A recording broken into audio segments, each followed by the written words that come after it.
Al-Quran ini luar biasa. Ada perkataan seorang ulama ketika beliau ditanya oleh seseorang, "Ikuan uluh nang be insekte, wahai imam, seberapa banyak aku mesti membaca Al-Quran? Seberapa sering aku harus membaca Al-Quran?"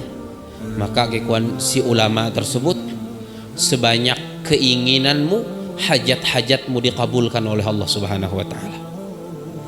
Kalau itah hendak hajat-hajat itah, keinginan-keinginan itah segera diijabah dan dikabulkan oleh Allah Subhanahu wa Ta'ala, maka pesan si ulama tersebut, ikuan beliau rancak-rancak membaca Al-Quran.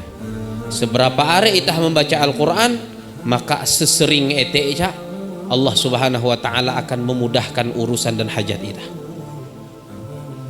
Dan Sayyidina Utsman bin Affan radhiyallahu taala anhu wa ardah menjadikan membaca Al-Quran itu sebagai patokan bersih atau kotornya hati seseorang.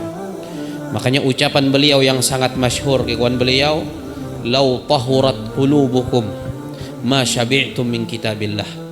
Ikon Sayyidina Utsman bin Affan radhiyallahu taala anhu wa ardah, kalau seandainya hati kalian bersih, hati kalian suci, maka kalian tidak akan pernah kenyang dari membaca Al-Quran, maka kalian tidak akan pernah puas dari membaca Al-Quran.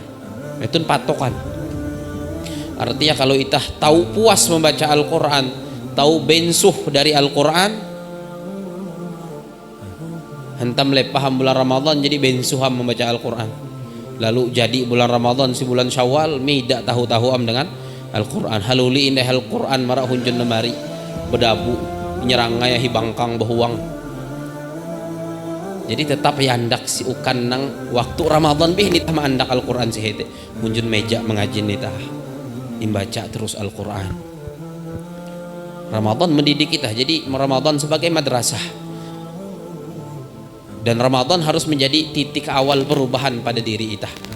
Kalau sebelum Ramadan jarang terbuka Al-Quran, kemudian domah Ramadan itah mulai berubah, lalu itah menyentuh, menjamah Al-Quran, kemudian membuka Al-Quran, baca Al-Quran, maka setelah Ramadan berakhir pun terus buka Al-Quran, terus baca Al-Quran. Harusnya Ramadan tadi sudah merubah kita dari yang sebelumnya belum membaca Al-Quran menjadi membaca Al-Quran dan terus membaca Al-Quran. Kalau ikuan para ulama, kalau bulan sehebat Ramadan midak awak merubah itah, maka itah perlu menangisi diri itah masing-masing. Ada masalah besar berarti pada diri kita. Kalau bulan sehebat bulan Ramadan tidak bisa mendatangkan perubahan pada diri kita, maka kita perlu menangisi diri kita masing-masing.